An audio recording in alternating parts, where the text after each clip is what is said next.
মাননীয় স্পিকার, এটা হচ্ছে ইদারর ফ্যালাসি, অর্থাৎ হচ্ছে তিনি আমাকে কোন একটা জিনিসে ডাইভার্ট করার চেষ্টা করছে। আমি ঠিক সেই প্রেক্ষাপটে দাঁড়িয়ে মাননীয় স্পিকার আপনাকে ধন্যবাদ জানিয়ে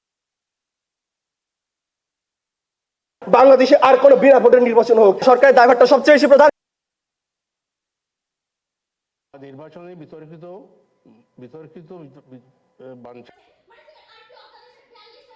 এই ইলেকশনে হা ভোট ফিল করে তাহলে কি হবে যে দীর্ঘদিন আকাঙ্ক্ষা মানুষের যেটা আপার হাউস থাকবে ওইটা কিন্তু মানুষ আর পাবে না। হয়তো ইলেকশনে 300 আসনে জয়ী হবে কিন্তু ওই ধারণাটা বেঁচতে যাবে। সংসদের মাননীয় সংসদ নেতা তথা প্রধানমন্ত্রীকে তার বক্তব্যের মাধ্যমে আজকে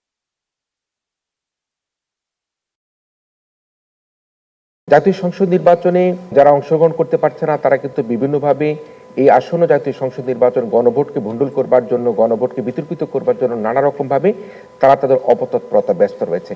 আমরা আশা করব যে আমাদের যে বর্তমানে যে দলগুলো জাতীয় নির্বাচনে অংশগ্রহণ করছে তারা, যারা ভোটাররা রয়েছেন, প্রার্থীরা রয়েছেন, সরকার এবং নির্বাচন কমিশন প্রত্যেকেই কিন্তু এই বিষয়ে তারা সোচ্চার থাকতে হবে।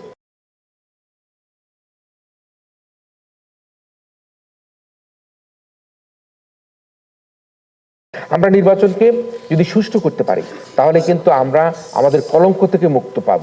আমরা যে নির্বাচন নিয়ে যে আমাদের বাংলাদেশের দেশে বিদেশে যে ধরনের বাংলাদেশকে নিয়ে সমালোচনা হয়েছে সেই কলঙ্ক থেকে জাতি মুক্তি পাবে যদি আসন্ন জাতীয় সংসদ নির্বাচন এবং আমরা গণভোটকে সুষ্ঠু সুন্দরভাবে করতে পারি। তাহলে কিন্তু আমরা নির্বাচনের যে কলঙ্ক আমাদের কপালে তিলক লাগিয়ে দিয়ে গেছে বিগত 3-4টি নির্বাচন, সেই কলঙ্ক থেকে কিন্তু বাংলাদেশ বেরিয়ে আসতে পারবে না। আওয়ামী লীগকে কনসিডারেশন করছেন না কেন? আমাদের কেসগুলির কোনো ফয়সালা হয় নাই এখনো, তো এইগুলি বিচার আগে আমরা কি করে করবো? আমরা যে করবো না তো না, আমরা এগুলি হোক তারপরে আমরা অবশ্যই করবো। মানুষ যদি সজাগ হয় তাইলে ইলেকশন রিগ করার চেষ্টাই করবে না, কেউ সাহস করবে না। মানুষ যদি যত ভোটার দেব বলি না আমরা যাবো না, রেজাল্ট না পর্যন্ত আমরা মাঠে থাকবো, আমরা ওয়াচ করবো যে কোনো টাকা পয়সার লেনদেন হয় কিনা।